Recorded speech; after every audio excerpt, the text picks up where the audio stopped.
Hey folks, Quilly18 here, and welcome to a video about Across the Obelisk, and specifically the new expansion DLC, Necropolis of the Damned, which adds 2 new characters, a bunch of new cosmetic items in the game, and an entirely new act to play through, or rather a new map in Act 4. 3 new mini-bosses, a new mega-boss, as well as a secret boss. Apparently, that's what I got in the description text. I have not run into this secret boss yet, so I can't tell you anything about them.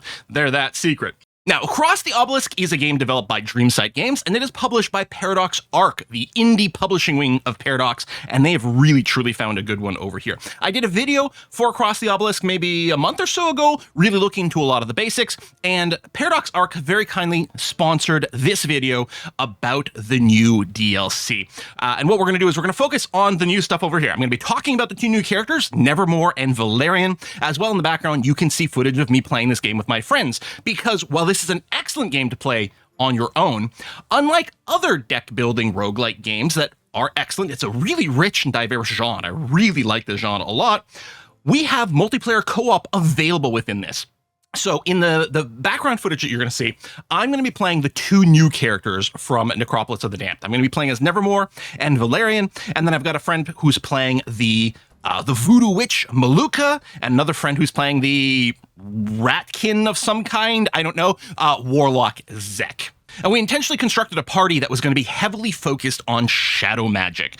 And the reason is it's quite beneficial in Across the Obelisk to focus on a particular element, or maybe a couple of different elements, because then you tend to combo and really build off each other. It does have the risk of running into something that might be immune or highly resistant to a particular type of damage, but otherwise you win big on fights where that is not the case, even if it means you got to struggle from time to time in certain scenarios. At least that's the decision we made. Is it always the strongest way to go? I don't know. But there's lots of different elements, lots of different damage types you can focus on, and we decided to focus on Shadow, mostly because the new characters fit that, and we've got this whole sort of, apparently our party here had a whole gothic aesthetic that we really built on, and it was kind of fun to go through that. So let's talk about these new characters specifically. First of all, Nevermore, the Death Knight. Now, in Across the Obelisk, most of the characters fall under one of 4 different major class types: warriors, scouts, mages, and healers. And each character within that general class will share a lot of cards in common, but they have unique traits and unique starting cards that tend to push them in slightly different directions despite sharing a class.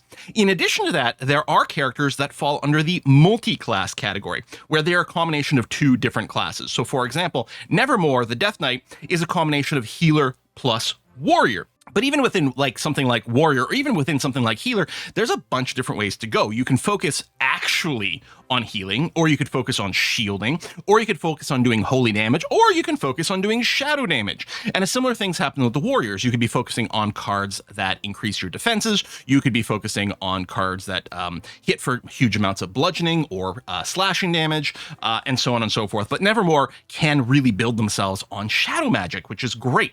So we can see the initial pool of cards. Some of these cards, again, are cards that are shared by different characters, but some of them are absolutely unique to this character. So let's talk about what makes Nevermore unique to start off with. Actually, let me read its flavor text first. Once crown prince of the Dusklands, Nevermore watched helplessly as the Count's corruption spread through his homeland, turning his kin into monsters and himself into something far worse. Now a brooding were-raven, bound by duty and grief, Nevermore wandered the Witchwoods, longing to reclaim his throne, even if it meant wielding the same darkness that stole it from him.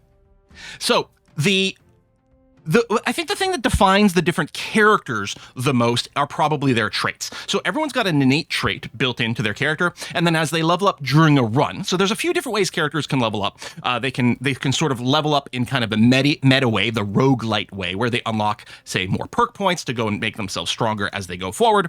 But during a run itself, a character will start at level 1 and can get up to level 5 by the end of the runs, which are finite. It's, 4 acts and then sort of then an extra sort of final big boss act at the end, for example. So Nevermore starts with Runeweaver. Now, if I mouse over Runeweaver, it looks like there's a lot of text, but the actual Runeweaver ability is down at the bottom in that little brown tooltip. The blue tooltips are just explanation of various mechanics. So let's focus on the brown part first. Whenever you play a card, for every 2 energy spent, gain a rune. Damage, red rune.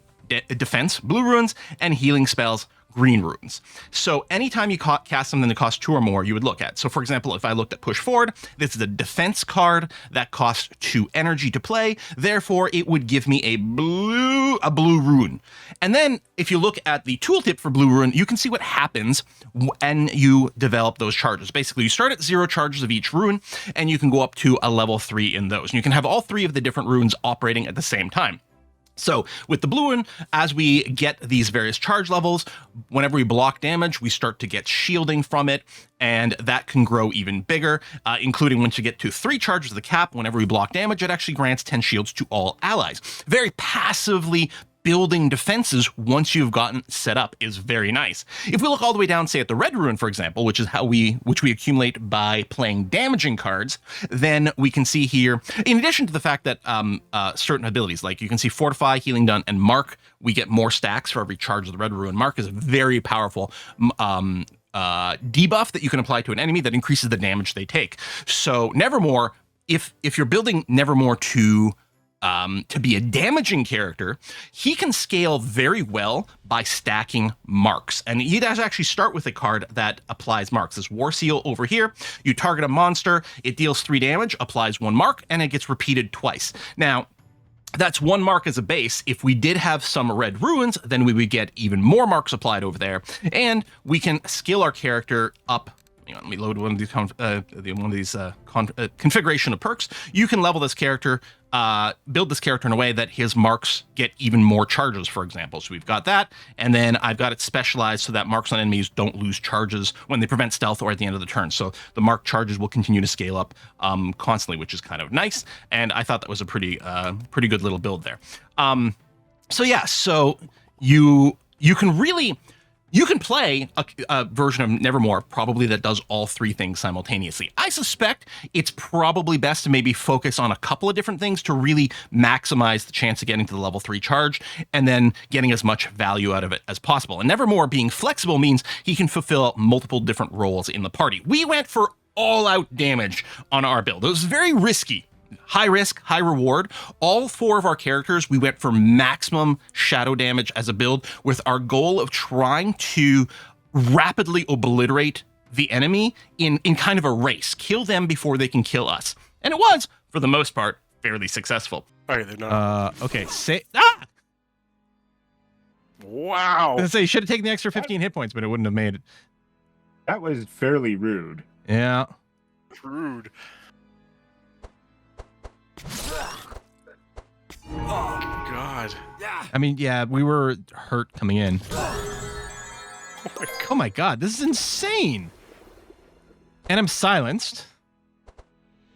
Yeah, I was silenced disarmed. before I died. And yeah, everyone's like silenced or disarmed and weak. You guys are weak. Oh, Like, no. every bat, you have all the worst debuffs. You have the half, like Raven has the half healing. Oh, no, you all do. Oh my God. We walked into the wrong neighborhood. If I was alive, so I could cast Mass Dispel, it would have helped. I can pain suppress you to keep you a little bit alive. Like, it's not gonna hurt. Trust me, bro. Zek doesn't care about being disarmed. That's Yeah. Your cards aren't attacks; they're spells. Yeah, that's right. Right. Go get him, Zek. I'll say good luck. We're all counting on you. We're all counting on you. Yeah. Flash Freeze is a paralyze. That's pretty friggin' strong. Now let's go for that for free.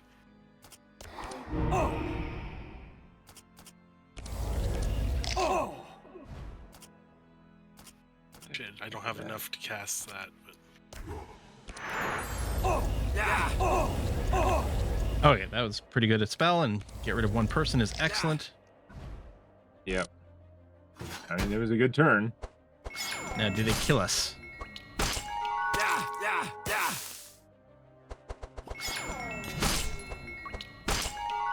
Image by others. Apply, blah, blah, blah. All right. It's a good thing I could mirror image or whatever my spell was for the defense this time. That paid off.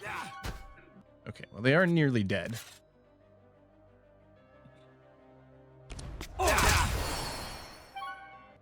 If you Omniscience and discard 3 cards, you would get back more mana.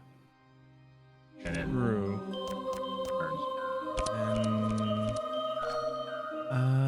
the push forward's not needed.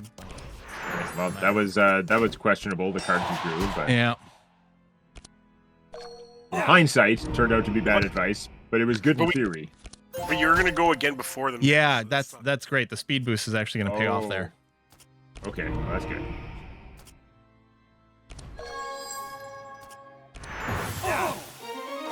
Oof. Jeez. All right, this new X4 is brutal. Now, with all the characters, as they level up, they then get a choice of one of two different traits to go from. At level 2 and level 4, it's to choose a card to add to your deck, but these do tend to have fairly significant differences. For example, if I pick Dark Sucker here, you could see that this is something that triggers when I play healing spells, versus if I go with Cataclysm, this is something that triggers when I damage with a hit. So you will be picking these depending on your particular focus. And then there's also passive benefits. The passive ones tend to be the sickest, the strongest. So you can see here I can choose between replenishing, which if I hit 3 green runes, then my healing spells are discounted by 1 until they get used up, until they get discarded. Or I can go reaping, which is very similar, which is reducing the cost of damage cards by 1 until they're discarded. So you really choose on the fly how you build your character, although generally speaking, you're probably going to go in with a bit of a plan. Let's swap over to the other character, the other new character in this DLC, Valyrian, who's totally not a vampire. I don't know what you're talking about. Born of noble blood and darker lineage, Valyrian is the half-vampire son of the Count, raised within the castle's cursed halls. Groomed in the art of blood magic, he was slowly consumed by his father's influence until a final moment of clarity drove him to flee the castle. Now, wandering the Dusklands, he seeks redemption through forbidden arts, channeling his blood magic to heal allies and punish those who will spill innocent blood. So yeah, we get a very vampy kind of vibe. Valyrian is tagged as a combo healer mage, and what I like about Valyrian is his damage, or his healing rather, mostly comes out of the box from dealing damage. Now, he will absolutely, in case you don't know, when you finish a combat in Across the Obelisk, you are generally presented with a series of cards that you can choose to add to your deck if you would like. And because Valyrian is tagged as a half healer, that will include standard healer cards. So he can absolutely draft a bunch of regular healing stuff, but he'll also be presented with damage spells. And both the healer, the healer is a class which includes lots of damage dealing cards as well. So both of these present different ways to also draft additional damage dealing cards. You can see from his starting cards, most of his cards will deal shadow damage, which we can see over here. So Vampiric Touch, as a basic shadow spell attack here, deals 8 shadow damage. It also applies a stack of dark. Dark is a debuff that you can apply. It's called the curse, actually, that you can apply to an enemy. And you can see that dark reduces shadow resistance. This is why we decided to hyper specialize our party. Oh, that guy's immune to darkness. That's why we're not killing him. Yeah. Ooh.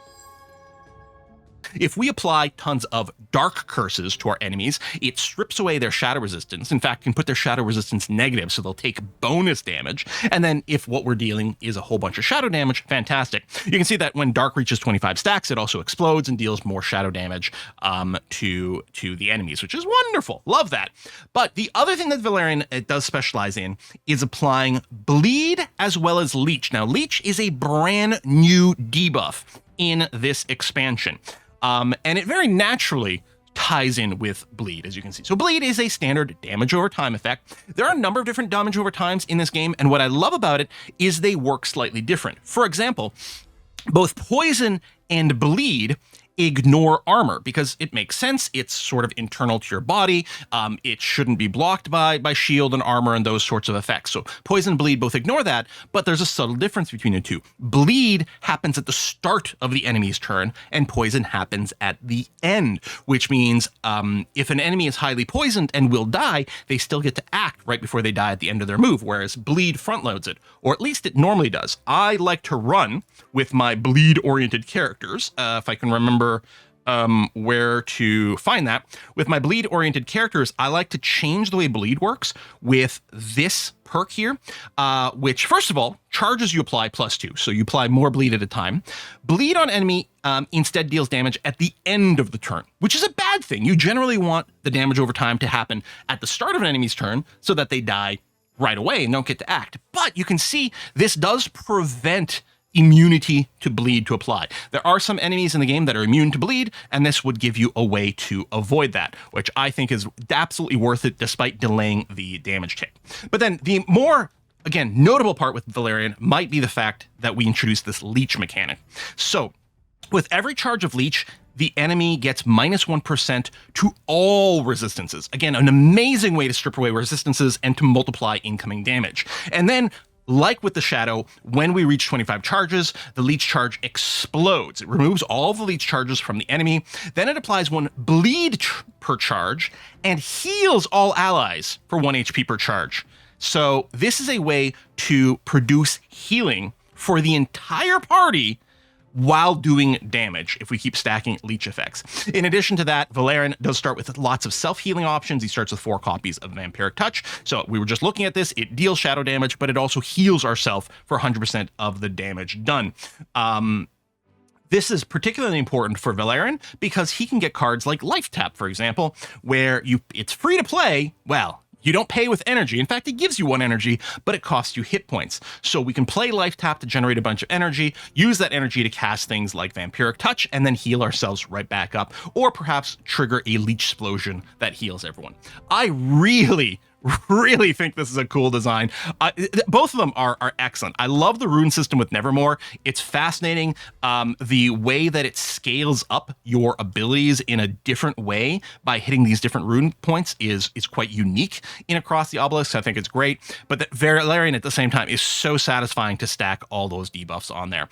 His innate ability is Bloodhound. When you apply bleed on enemies, apply 1 leech. So you're highly incentivized to stack a bunch of bleed with the Valyrian, which does make him stand out a little bit from our all shadow all the time party. But Valyrian, I was building him when I was playing him to deal both shadow damage, but also to try to optimize around these bleeds and different things like that, especially since leech, again, strips away resistances, which is so important. And then he gets some really cool little abilities as we go. For example, hemostasis over here. When leech explodes on enemies, grant 1 vitality and 1 inspire to all heroes. Vitality gives more maximum HP, and inspire gives a thing which I absolutely remember is a thing. I think Inspire. Infuses the other new characteristic, and I think Nevermore might start with an infuse granting card. Bastion Flow over here, you can see gives infuse. This is a buff. This is a new buff in this DLC. It increases the effect of reinforce, insulate, and encourage. These are very powerful defensive buffs. And so stacking infuse can be a really powerful defensive advantage. Anyway, that is the overview of the 2 characters, which there's tons of new content. I think there's 20 to 25 new enemies in this expansion. Again, an entire new map for the Act 4, more bosses and things. But generally speaking, the thing that's most exciting is probably new characters, because that's where the true variety of gameplay is going to come from. And I really think this one hits it out of the park. Again, I'd like to remind you that this video was kindly sponsored by Paradox Arc. If you check the description down in the doobly-doo, you'll find more information as well as a link to where you can pick up Across the Obelisk, as well as the Necropolis of the Damned expansion. I really enjoy this game. I have about 50 hours into the game by myself, and my friends that I play multiplayer with, I think, have more hours than that. They've really taken to this like crazy. It is an ultra solid game that I 100% enjoy playing very much. Hope you enjoyed this video. I'll see you next time. Bye-bye.